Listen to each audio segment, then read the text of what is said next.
Perfect Order has recently released and is already considered a mid set. If you look at the cards in the set, there's nothing too desirable there. We will be diving into that in today's video, and we're also going to be looking at the upcoming May release, which is going to be Chaos Rising, which is the English version of the Japanese Ninja Spinner set. So the reason we're looking at these two sets specifically is that they're both kind of considered mid, other than the Mega Greninja EX, of course. There's not too much in the set that a lot of people want to chase after, and a lot of people are kind of hesitating on whether or not they should be spending the amount of money that's being asked for these sets, for the booster packs. And unless you're buying it from Pokemon Center, or you are lucky enough to find it in big box stores, you're pretty much going to have to be paying way over MSRP anyway, and we're going to be discussing whether or not you should be paying that in today's video. So, to begin, we are going to be looking at Perfect Order. So some of you have already seen this set, some of you maybe haven't seen it yet. The set is pretty mid in terms of the Pokemon, so they're not really chase-worthy Pokemon. I wouldn't say that the set is mid overall if you're talking about just the set as is. There's beautiful cards in it. You know, if you like certain Pokemon, there's no reason to say the set is mid. The only reason I'm saying it is mid is because we're basing it off of the most popular Pokemon, which are, you know, Umbreon, Rayquaza, Mewtwo, Gengar, Pikachu, Charizard, so on. There's nothing like that in this set. I'm not saying the set is bad, so just make sure that you understand me correctly here. I am not saying that this is a bad set at all, and same goes for what our future set, Chaos Rising, is going to be. I don't think the sets are bad. I just think that there isn't anything that justifies the current value that people are asking for it. It's kind of like these two sets have been caught up in all the hype, all the high prices, and so everything is just expensive, even if the set is mid. So for example, just before we get into the set and we look at it, if you take Destined Rivals, those booster boxes were around 200 on release, and these are even more than that. So if you compare the two sets, obviously you'd want to put your money more towards Destined Rivals than these, unless there are specific Pokemon that you really like. But we're kind of going over a value of this set. That's kind of what we're really looking at, and using that to kind of determine whether or not it's actually worth paying what the prices are at the moment. So Perfect Order right now, let's take a look at the booster box price. So if we look at booster boxes, they are currently going for $206, so they kind of have dropped off a little bit. So they were at $244, kind of went down, then back up to $245, and they seem to be tapering off a little bit now. So maybe these will go sub 200 and maybe close to MSRP. In that case, if there are any cards in the set that you like, any Pokemon that you really like, it might be worth buying it just for some fun. And obviously anything Pokemon does go up over time. I don't think it's the best product to buy if you're going for long-term value, honestly. I think you can put your money elsewhere. But we will be looking at, you know, the cards once again to kind of determine that. ETBs I still find extremely expensive for this set. And, you know, bundles are a little bit cheaper than the other sets. And I'm not going to go into all the other product, but that's pretty much it for the booster box and the ETBs. Going to the illustration rares and then the special illustration rares and full arts and so on. Once again, man, I mean, the cards are absolutely stunning. There are some beautiful artworks on these. There's nothing that, I mean, the set is cool. I can't say it's not cool. It's Pokemon, we have some amazing artworks of these Pokemon, and, you know, I'm just showing you a few here. Look at this Dedenne there, it looks absolutely amazing. That is a beautiful artwork. The Clefairy is the most popular illustration rare of the set. Understandably, insane artwork, which actually matches up with the Mega Clefable EX SIR, which we will see later. You have the bottom of Clefable kind of here on the card, and you'll see the rest of Clefable on the Mega Clefable card and the actual Mega Clefable as well. But yeah, that one's at $36.88. Everything else is sub $10. Most of it's sub $5. You know, we do have this Raticate here, which is pretty cool if you like Gen 1 Pokemon. Really, really cool, you know, with a little Rattata there, Raticate there. Pretty cool artwork. And you know, this one's really, really good. This is a really nice artwork. Doublade there with all the weapons and so on, and an armory there. Looks pretty cool. Very original idea for the artwork. And, you know, I mean, I can't say the set is bad. All I can say is that there aren't very many popular Pokemon in the set. That's all I can say. There's not many popular Pokemon in the set. The set is otherwise beautiful. So those are the illustration rares, you know. Clefairy, once again, $36.88. Everything else is sub $10. Most of them are sub $5. So if you want to pick up any singles, I just say go do that. Don't buy the booster box at the price it is. If you're a collector, if you're an investor, that's really up to you. I just definitely think that there are other products that are worth your while instead of this, honestly. It will obviously grow over time. That's what Pokemon does. Even the poor sets, they do well over time. But I'm wondering how long it's going to take for a booster box at this price and this kind of a set to actually do well. And you have to keep in mind, guys, Pokemon is going up at the moment. It's continually going up. Every time we think it's cooling down, it goes on another run. But eventually things will start to cool off. It will happen at some point. I don't know when, I don't know how long this is going to go on for. But if it does, I mean, I don't know how long this box is going to take to either recover if it goes down in value, and how far it can really go, unless you're talking, you know, many years. So once again, put your money elsewhere if you're just looking to invest, if you're looking to keep it for long-term value. And if you want the singles, then just buy the singles. They're really cheap. So here we have, you know, the full arts. We have Mega Starmie, Mega Clefable, Mega Zygarde, so those are kind of like the main ones here. We do have a Mega Skarmory here that didn't get an illustration, a special illustration rare. And we do have like the basic Decidueye, Salazzle, and Yveltal EX. We do have the Meowth EX, which is the most expensive full art. And then, you know, all of the trainer cards there. And here we have the SIRs. So we have the Mega Starmie EX, which is an interesting artwork. I don't know what to think about this Pokemon. Is it going to be... I know this sounds stupid, but it could happen. Is this Pokemon's Mega Evolution so ridiculous that it will actually become a popular Pokemon and kind of like a meme and everyone's going to like it? I'm wondering if that's going to happen at some point. I don't think so, but you never know. You know, some weird things sometimes happen with certain Pokemon, certain cards, you know, so...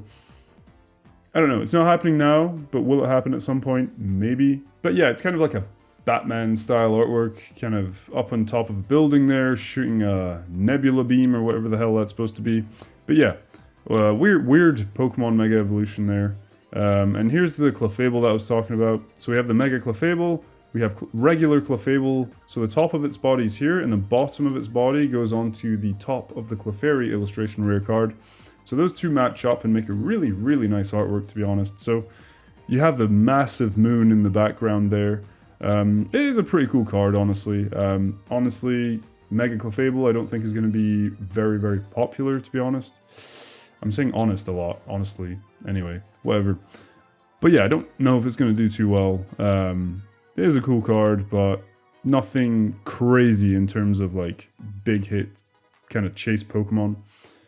Here we have the Mega Zygarde, so pretty cool card. You know, once again, we do have all of its previous forms. We have Squishy, we have the dog one, we have the Slug, or whatever the hell that's supposed to be, the regular 100% form Zygarde, and then Mega Zygarde with his giant, whatever the hell that's supposed to be. Don't really know. It looks like something on the ETB. I'll let you guys imagine what it looks like, but that's what it looks like. And here we have the Meowth EX SIR, so not my favorite, but I don't know if Meowth is really that popular. I guess Gen 1 Pokemon generally are popular, and because he's kind of associated with Team Rocket, yeah, maybe he is popular, I don't know. But the artwork is interesting, not my favorite, if I'm being honest. But yeah, that one's at $135 at the moment, Mega Zygarde $130, going down in price. Mega Clefable $73, Mega Starmie $80, and then last card we're going to look at here, Mega Zygarde, you know, the hyper rare, whatever it's called. I know, honestly, I think these do look a little bit better than the previous hyper rares that we got in Scarlet and Violet, but they still look relatively basic and they're all similar in design, so it's one of those things where they're not that special in terms of like cards, apart from the fact that they're rare. The artwork is really basic. And I just don't see these doing too well over time. I mean, they will hold some value, of course, because they're that rare, but they're not going to be like the cards that people really want. Most people are after the SIRs. So, yeah, that's it for Perfect Order. And we're going to take a look at, yeah, that's pretty much a perfect order. We're going to take a look at Ninja Spinner. So this is the Japanese equivalent of what is going to be our Chaos Rising set, which is coming out in May. So once again, we're not looking at most of the bulk of the set. We're going to look at the illustration rares and the special illustration rares. So once again, beautiful set. Nothing to say there. The artwork is gorgeous. We have Chespin. We have, Fennekin there. Really cool. We have Froakie, so that's really cool. I mean, we have all those starters there, which is it's a plus for the set, I guess, if you like that generation. And then we do have this really nice Ampharos here, which I think looks gorgeous with the Mareep in the background. If you like Gen 2, Ampharos was a pretty popular Pokemon to use in a lot of people's team, so maybe that'll do well over time, not too sure. And then, we have, Crobat, we have Metang, Sliggoo, Tauros. Kind of looks like it's in the Safari Zone there, with the kind of Savannah type trees, and yeah, it looks like it could be in the Safari Zone, Fuchsia City or something like that, so that could be a throwback. But yeah, it's beautiful, beautiful cards. Once again, apart from the Greninja line, I don't think there's too much that's that chase-worthy. Most of the illustration rares are sub $10, or maybe, just like $1 or $2 over. So you could buy these singles, well, these are Japanese, of course, so the English ones will probably be a bit more expensive. But I'm sure that you'll be able to get most of these as singles for relatively cheap prices. So now we have all the full art. So we have, Mega Pyroar. We'll take a look at the Mega Greninja there on his Water Shuriken there. Pretty cool, actually. I like this Mega Evolution. So that's cool. We got Mega Floette. I don't know if people like that Pokemon much. I don't think so. Mega Dragalge. Once again, some people will probably like it, but I don't know if a lot of people like it enough to generate a lot of demand for those cards. We have all the full arts and trainers. And here we have the SIR, of course. Mega Greninja EX, so cool card. It matches up with the Frogadier and the Froakie, so they all line up to make up one artwork, which is a really nice touch. Once again, they're doing that a lot with the Mega Evolution cards, and I think that's a great idea. But yeah, sick card, sick pose, beautiful colors. It's a nice card, and I'm sure a lot of people will be chasing after that one. And as we can see, the Japanese one is at $300, going down a little bit, but still $300. And then we have Dragalge here, looking pretty nice, really nice colors there, pretty cool. Then we have Floette, pretty basic background, just looks like fireworks or something. But yeah, pretty basic. I don't know if, once again, let me know in the comments, guys, do people like this Pokemon? I'm not too sure. And this gold card actually looks alright. So background is always the same, it's the same as every other gold card for Mega Evolutions when it has a Pokemon on it. It's kind of cool because it's upside down on its Shuriken, a bit more of a dynamic pose. That's all it has for it. Other than that, it's just like every other gold card from the Mega era, which is a bit kind of boring, honestly. So we'll see what that does. At the moment, it's at 500, kind of going down, but we'll see. So yeah, those two sets, other than, Mega Greninja, once again, other than that, there isn't much in terms of Pokemon that you actually, or that a lot of people are going to really want to chase. So I think that unless you want these sets because you like the Pokemon cards in the set, in which case you should just go buy singles. Maybe if you want a booster box for your sealed collection, maybe just buy one and that's it, don't buy any more. In terms of long-term value, so if you're looking to invest in it or you just want to have something that grows over time, if you like having sealed product that grows over time, I'd say buy something else, honestly. Go buy some more Ascended Heroes while it's still affordable. I know it's early days for Ascended Heroes and it's only released just recently, but, time goes by fast. There are more and more sets coming out. They're coming out really quickly. Pokemon are going to have to keep up with printing. They have to print Destined Rivals if they will. We have Prismatic Evolutions that's still being reprinted.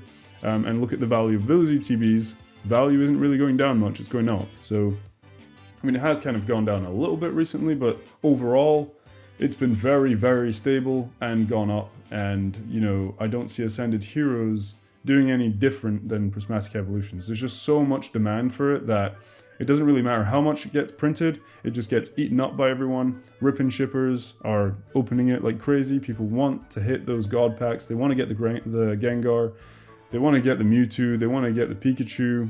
You know, they want all those cards, the Mega Dragonite as well. So yeah, I'd say put your money towards getting Ascended Heroes, or, you know, maybe if you can still get Prismatic Evolutions. I think it's way too expensive now anyway. I mean, I wouldn't buy it anymore. Maybe wait for the 30th anniversary, see what happens there. I'm just thinking that based on the Pokemon in these sets, it's, you know, not really worth putting 200 plus into a booster box or paying like 10 per pack for any sealed product or anything like that. So guys, do with that information what you will. I just wanted to give my honest opinion. Once again, just to be clear, both sets are really nice sets. They have beautiful cards in them, and every Pokemon card set doesn't have to have a chase card in it. It doesn't have to have a hugely popular Pokemon that's worth thousands. It doesn't have to have that to be a good set. It's just that when the prices are so high, you kind of have to pick and choose. I mean, personally, I have to pick and choose. I can't buy everything. So if I have a choice to spend 200, I'm not going to pick these two sets. That's just my take. Hopefully that helps any of you guys that are maybe a bit less, you know, financially able to buy everything. If you are kind of having to pick and choose, maybe take a bit of time away from these sets, save some money up, see what the 30th anniversary has in store. We will be talking about that a little bit in a future video as well, kind of looking at what the 25th anniversary had and trying to think about whether or not the 30th anniversary is actually going to be that crazy, or if we're just hyping it up so much. Because if you look at the 25th anniversary cards, just before I go, they're not that crazy, in my opinion. I mean, apart from the base Charizard, Blastoise, Venusaur reprints that have been reprinted so many times, and I do love them, don't get me wrong. I mean, there are a few cards, but if you look at the value of the cards, of the singles, it's nothing crazy. I don't know why people are getting so worked up about the 30th anniversary. I don't know, maybe it will be insane. Maybe they're going to do something even crazier than the 25th. But I didn't think the 25th was that crazy.